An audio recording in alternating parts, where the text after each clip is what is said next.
I'd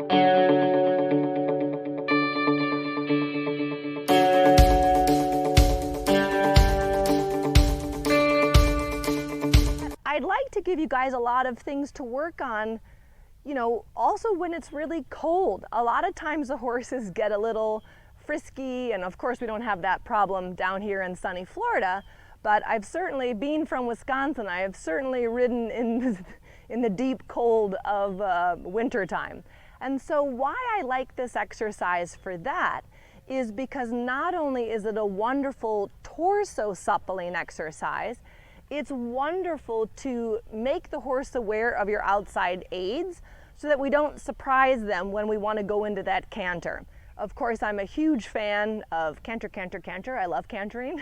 I think it is just wonderful for the horse's back, wonderful for their brain. Charles DeComfy, my mentor of 30 years, would always talk about the canter being a resting gait. So the trot has a tendency to tire the horse out and break the horse down a little bit. But the canter is a wonderful building gait, and it's a resting gait. And so I want to take a look at this in the trot so you guys can really play around with suppling your horse's torso at home. I like this exercise a little bit better even than just the regular generic down the center line, leg yield to the track. I find that's good for my baby horses and my younger horses who are just starting to figure out the leg yield in general because they want to drift to the wall, so that's helpful in teaching them that.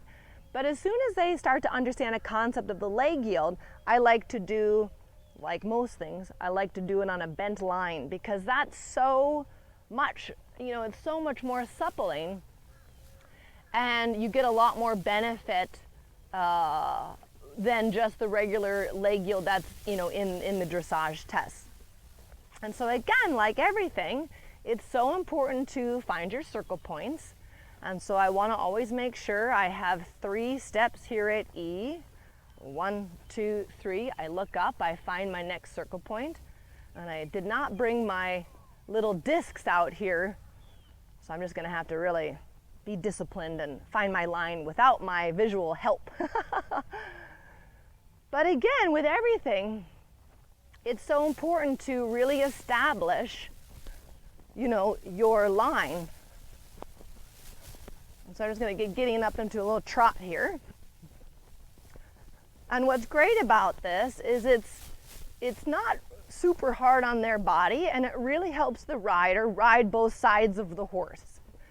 And so while I'm established my 20-meter circle, I'm going to keep my posting the same, but I'm going to counter bend them a little bit. So that means my right rein becomes my outside rein, and he's going to be looking and a little bent to the left.